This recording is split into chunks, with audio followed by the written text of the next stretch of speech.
안녕하세요. 최원영의 책갈피 38번째 시간입니다. 오늘은 10,000원짜리 돈을 보지 않고 그리기라는 제목으로 생각을 나누겠습니다. 지난 5월부터 지난 방송까지 우리는 이 방송을 통해서 시계추의 3가지 속성으로 우리들의 삶을 반추해 보았습니다.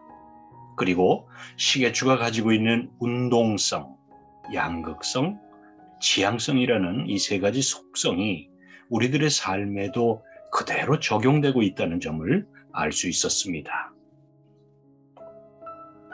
최운규 선생님이 쓰신 물속의 물고기도 목이 마르다에서 초등학교의 미술 시간에 있었던 이야기가 나옵니다.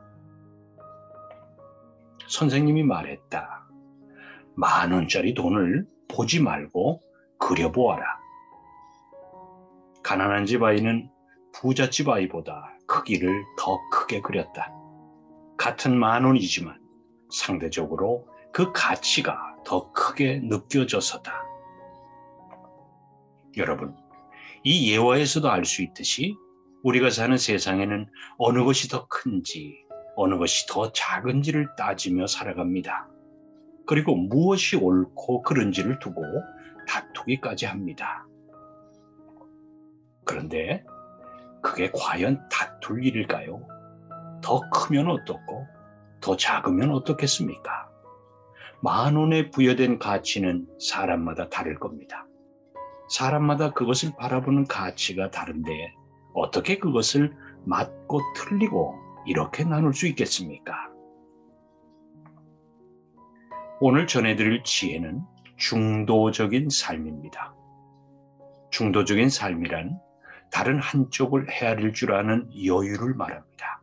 이것을 역지사지라고도 합니다. 그래서 때로는 계율을 깨트릴 수도 있고 때로는 계율을 따를 수도 있습니다. 회색인간이라는 비난을 감수하면서까지도 중도의 길을 가야 합니다. 평화로운 마음과 함께요. 그럴 수 있는 이유는 다른 쪽에 머무는 그 사람을 귀한 사람으로 여기기 때문입니다. 생각이 다른 그 사람을 사랑하기 때문이죠. 사랑이란 상대방을 귀하게 여기는 마음입니다. 그런데 아무리 귀하게 여겨도 이별의 아픔은 늘 숨어 있습니다. 그리고 때가 되면 어김없이 그 이별의 아픔은 모습을 드러냅니다. 이런 상상을 한번 해볼까요? 이별의 슬픔에 빠진 어떤 남자가 여러분을 찾아와서 조언을 구합니다. 여러분은 어떤 말로 그 사람을 위로하시겠어요? 좋은 생각이라는 잡지에 이런 사연이 있습니다. 이별의 슬픔에 빠진 남자가 현자를 찾아가 물었다. 아무리 아끼고 사랑해도 결국 언젠가는 헤어집니다. 세상에 영원한 것은 없으니 반드시 변하고 사라지기 마련입니다. 그런데 어떻게 행복하게 살 수 있습니까? 현자는 작은 상자를 그에게 내어놓았다. 이 안에는 시계가 있어. 아버님의 유품이죠. 그러나 멈춰버리고 말았어. 남자는 상자를 열어보았다. 시계 바늘은 여전히 움직이면서 제 시각을 가리키고 있었다. 아니, 시계는 아직 멀쩡한데요? 현자가 말했다. 이 시계는 저에게 무척 소중합니다. 튼튼하고 무늬가 아름답고 무엇보다도 아버지를 생각할 수 있게 해주지요. 그러나 저에게 이 시계는 이미 멈춘 것과 같소. 언젠가는 이 시계도 멈출 때가 올 테니까요. 그것이 삶의 이치입니다. 무엇이든 그 안에 상실이 있습니다.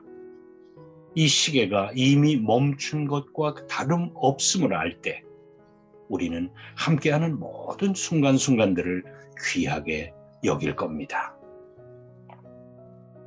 네, 이제 우리는 알고 있습니다. 삶의 한쪽 끝에 만남이 있으면 다른 한쪽 끝에는 이별이 있다는 것을요.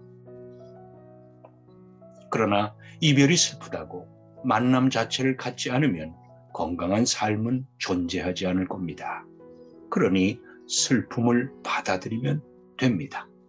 그럴 수 있는 것은 시간이 조금만 흐르면 만남이 다시 이루어질 것을 알고 있으니까요. 운동성, 즉 우리의 삶도 늘 변화하고 있고, 양극성, 즉 삶에는 좋고 나쁨 또는 기쁨과 슬픔 등 상반된 두 개의 삶이 존재하며, 지향성, 즉 양극성이 있는데도 불구하고 우리는 어느 한쪽에 머물러 있을 때면 그것이 영원할 것이라고 착각하며 살아가고 있다는 점을 깨달을 수 있었습니다. 이렇게 삶이 운동성과 양극성 그리고 지향성을 가지고 있다면 우리는 어떻게 살아야 행복한 삶을 살 수 있을까요? 우리가 한쪽에 머물 때는 다른 한쪽을 보지 못합니다. 이것이 갈등과 분노, 실망을 일으켜 왔습니다. 그래서 좌우 모두를 헤아릴 수 있어야 합니다. 그렇다면 시계추에서 양쪽 모두를 볼 수 있고 헤아릴 수 있는 곳, 그곳은 어디일까요? 딱 한 군데에서 좌우를 모두 볼 수 있습니다. 바로 시계추의 정중앙입니다. 이곳이 중도라고 할 수 있습니다. 몸은 한쪽 끝에 있더라도 우리의 의식만큼은 중도에 서서 다른 한쪽까지 헤아려 볼 필요가 있습니다.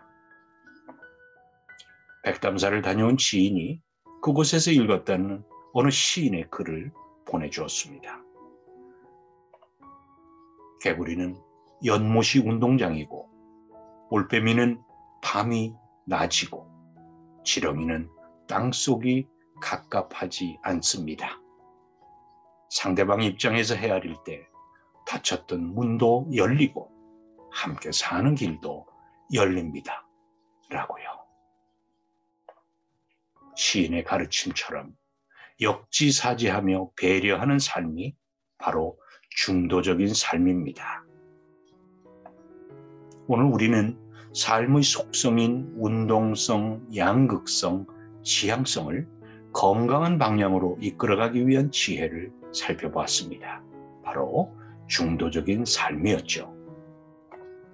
중도적인 삶이란 서로 다른 것을 일치시키는 삶이 아니라 나와 다른 것을 배타적으로 보지 않고 오히려 존중해주는 삶, 헤아려주는 삶을 말합니다. 이것이 행복을 부르는 마법의 삶이지 않을까요? 네, 감사합니다. 최원영의 책갈피 38번째 시간, 만원짜리 돈을 보지 않고 그리기라는 제목으로 생각을 나눠봤습니다. 핵심은 중도적인 삶이었습니다. 고맙습니다, 여러분. 다음 주 월요일까지 또 건강하시고 복된 삶 누리시기 바랍니다. 감사합니다.